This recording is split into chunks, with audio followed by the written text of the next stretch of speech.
Students, so in this class we will have discussions on Fresnel's assumptions.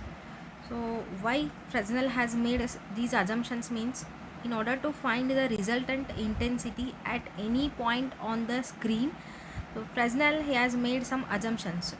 So how to find the resultant intensity? Why resultant word is used means, the intensity at any point on the screen is combined effect of all the wavefronts. So here number of wavefronts will be there. After this opening, number of wavefronts will be there. So if you want to find out resultant intensity at any point on the screen, so here all these wavefront that gives the combined effect, so that we are going to get the intensity at any point on the screen. That's why this is resultant intensity of all the wavefronts on the screen. So to find this, Fresnel he has given some assumptions on what factor so this resultant intensity depends. So all these we will have discussions.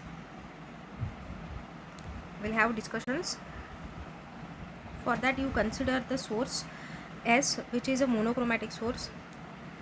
MCN is there. This MCN, this is the primary wavefront, means the wavefront this is next to the source. After the source, yes, the first wavefront what you are going to get, that will be primary wavefront. MCN is the primary wavefront. So when this hits the opening Q dash is the opening, or else you can call this as slit. So when it hits, the diffraction occurs, means at the edges of this opening the wavefronts are going to bend, they will deviate from their original path. So as a result, what happens, these wavefronts they enter the geometrical shadow region, and over a wide region, so we are going to get the light. XY is the screen placed after the slit, and let us suppose O is the central point, and this SO is there. SO is perpendicular to this XY. To obtain the resultant intensity at point P, our aim is to find what is the resultant intensity at point P on the screen. So to obtain this, Fresnel he has made following assumptions. So now we'll have discussions on this one by one. First one is, a wavefront can be divided into large number of strips or zones called Fresnel's zones. First assumption is, one wavefront, let us suppose this is the wavefront. This wavefront can be divided into large number of zones. This we can divide into large number of zones. I am showing only this wavefront is divided in the forward direction, not in the backward direction. So why this is so, that we will have in the third assumptions. Only this, in the Huygens wave theory, what he has told is, each wavefront that leads to the next wavefront, and all the points which are there on the wavefront that acts as the sources, and they leads to the generation of the next wavefront. So whether this is in the forward direction or a backward direction, so there is the confusion, and that confusion is solved in the Fresnel's assumption. So if the sources which are there on the wavefront, if these are responsible for emitting the waves, then whether it is in the forward direction or in the backward direction, so if these are the sources means, so there may be wavefront in the forward direction as well as in the backward direction, but whether it is in the forward direction or backward direction, that is solved in this assumptions. So first is, one wavefront is divided into large number of strips or zones, that is what we call as Fresnel's zones, and these are having the small area. This is the first assumption. Next is, the resultant intensity at any point on the screen, this depends on the distance of the point from the zone. So our aim is to find the resultant intensity at point P, and the intensity at point P, this depends on distance of the point from the zone. Let us suppose here number of zones will be there.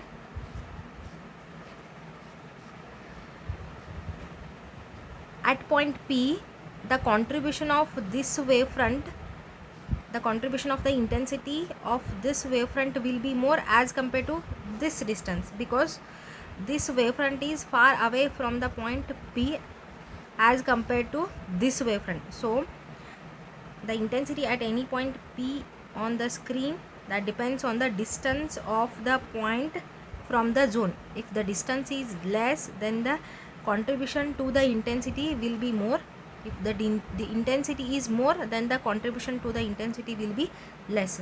So this is the second assumption. First one is, one wavefront is divided into large number of strips or zones. Those are called as Fresnel's zones, and these will be having the small area. Second one is, the resultant intensity at any point P on the screen, this depends on the distance of the point from the zone under consideration. So this is the second assumption. Now third one is, this is very important, that it depends on the obliquity factor, means it depends on the angle between PCO. The resultant intensity at any point on the screen depends on the obliquity factor. For example, due to the part of the wavefront C at C, the effect will be maximum at point O. So here at point O, the result will be maximum, as this obliquity factor, means as the angle that is going to increase, then the intensity is going to decrease. The effect will be maximum at point O, and it decreases with increasing obliquity, means as you consider the point far away from the center, then obliquity factor is going to increase. As the obliquity factor increases, then the effect is going to, resultant effect is going to decrease. And due to this obliquity factor, so how the effect is going to vary, means this is going to vary as 1 plus cos theta. Obliquity factor is proportional to 1 plus cos theta. So this, I will simply denote this as OF. This obliquity factor is proportional to 1 plus cos theta term. So now this theta is there, this is the angle between this PCO. So as the theta changes, then the obliquity factor is going to change. As obliquity factor changes, then the effect at any point on the screen, that also going to change. Now for different values of these theta, will have where this is effect will be maximum, where it is minimum, and where it is not possible. So now at point O, the angle theta, obliquity, that is angle between this PCO, is 0.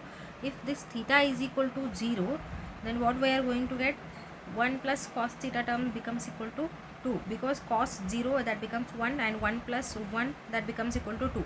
Means at point O, this obliquity factor is proportional to 2, means 2 number we are going to get along this CO, means at point O. So now we'll have tangential to the primary wavefront, means in a direction CQ. In the direction CQ, the angle theta becomes equal to 90. So if this theta becomes equal to 90 along this CQ, theta becomes equal to 90. If theta becomes equal to 90, cos theta term becomes equal to 0, and 1 plus 0, that becomes equal to 1. At point O, we are going to get 2, number 2, and along the direction CQ, means in a tangential direction to the primary wavefront. So what number we are going to get is 1, that is exactly half of the first one. At point O, we are having 2. Along this direction we are getting 1, means exactly half of this point O. How much we are getting at point O, exactly half of that much we are getting along the tangential direction. Now if theta becomes equal to 180 degree, means if you consider a screen here, and at if the screen is behind this slit, then the angle theta becomes equal to 180 degree. If theta becomes equal to 180 degree, then cos theta becomes equal to -1, then 1 plus cos theta term, that becomes equal to 0. So here the obliquity factor becomes equal to 0. So now what this 0 represents means intensity is 0 behind the slit, means only there will be wavefront which will be wave propagates in the forward direction, not in the backward direction. That is what this 0 represents. Now this obliquity factor is there. This cleared the thing that one wavefront which is progressive, that leads to the next wavefront only in the forward direction, means waves travel only in the forward direction, not in the backward direction. So this thing was cleared in the Fresnel's assumptions. We will have a look over this. First one is one wavefront we are going to divide into large number of strips or zones of small area. Then second one is the resultant intensity at any point on the screen, that depends on the distance of the point from the zone. If the zone is very close to the point under consideration, then the is very close to the zone under consideration, means intensity will be more. If the zone is far away from the point under consideration, then the intensity will be less. This is the second assumption. And next, the intensity at any point on the screen, this depends on the obliquity factor. So how this obliquity factor is going to vary means this is proportional to 1 plus cos theta term. If the obliquity factor is more, then the effect will be less. So for different values of this theta, so what we are going to conclude is waves always travel only in the forward direction, not in the backward direction. So here completes this. Thank you.